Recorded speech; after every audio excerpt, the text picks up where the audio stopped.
let's have a ball. Baiklah, di sini saya akan melanjutkan mengenai titrasi potensiometri. Apa sih potensiometri itu? Jadi, potensiometri adalah suatu teknik analisis pengukuran konsentrasi sebagai fungsi dari potensial dalam suatu sel elektrokimia. Metode ini sangat berguna untuk menentukan titik ekuivalen suatu titrasi secara instrumen sebagai pengganti indikator visual. Ketelitian titrasi potensiometri lebih tinggi dibandingkan dengan titrasi visual yang menggunakan indikator. Titrasi potensiometri dapat diaplikasikan pada titrasi-titrasi redox, kompleksometri, asam basa, dan pengendapan.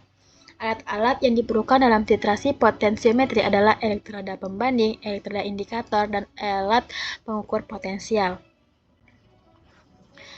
Nah, titik setara atau titik ekuivalen dapat ditentukan dengan membuat kurva hubungan antara potensial volt terhadap mililiter titran. Volume di mana terjadi lompatan tajam dari potensial dinyatakan sebagai volume titik setara. Nah, di sini ada 3 kurva yang menyatakan titik ekuivalen pada titrasi potensiometri. Umumnya, pada titrasi potensiometri yang melibatkan ion H+ dalam larutan, alat ukur yang digunakan adalah pH meter. pH meter merupakan alat pengukur pH yang menggunakan elektrode membran sebagai elektrode indikator. Alat ini dilengkapi pula dengan elektrode pembanding gelas atau kalomel atau kombinasi kedua elektrode tersebut, di mana keduanya tercelup ke dalam larutan yang diukur. Nah, hubungan antara pH dengan potensial itu larutan dinyatakan oleh rumus pH sama dengan EV dikurang liter dibagi 0,059,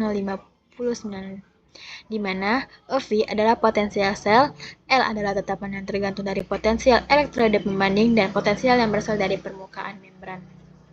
Nah, jenis-jenis titrasi potensiometri yaitu yang pertama ada titrasi asam basa, yang kedua ada titrasi redox, yang ketiga ada titrasi persipitasi, yang keempat ada titrasi kompleksometri.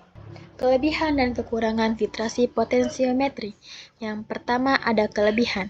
Jadi kelebihannya yaitu metode potensiometri memiliki banyak keuntungan, antara lain tidak memerlukan indikator warna sehingga cocok digunakan untuk larutannya berwarna pekat atau keruh. Selain itu, metode ini mampu mendeteksi titik ekuivalen secara lebih akurat, terutama pada kondisi pH ekstrem yang tidak bisa ditangkap oleh indikator visual biasa. Sedangkan kekurangannya yaitu penggunaan alat insensitif seperti elektroda memerlukan kalibrasi yang cermat agar hasilnya akurat. Proses titrasi juga bisa menjadi lebih lambat karena harus mencatat perubahan potensial secara bertahap.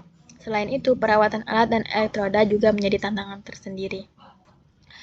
Nah, aplikasi titrasi potensiometri yang pertama ada penentuan kadar vitamin C dalam makanan dan minuman, yang kedua ada analisis kadar ion logam dalam air atau limbah, yang ketiga ada titrasi asam kuat dan basa kuat dalam analisis farmasi. Contoh soal, dalam sebuah eksperimen sebanyak 25 ml larutan asam asetat dilarutkan dengan larutan NaOH 0,1 m menggunakan metode potensiometri. Pengukuran dilakukan menggunakan elektroda pH dan dicatat bahwa pada penambahan 25 ml NaOH terjadi lonjakan tajam pada grafik potensial. Mengapa titik ekuivalen ditentukan dari lonjakan potensial bukan perubahan warna? Dalam titrasi potensiometri, perubahan potensial atau tegangan listrik antara elektroda seakan sangat tajam saat seluruh analit telah bereaksi dengan titran. Ini adalah titik ekuivalen. Karena metode ini tidak memerlukan indikator warna, maka perubahan yang diamati bukan warna, melainkan grafik potensial Vs volume titran. Ini membuat metode potensiometri sangat akurat, terutama untuk larutan yang tidak jernih atau berwarna. Terima kasih.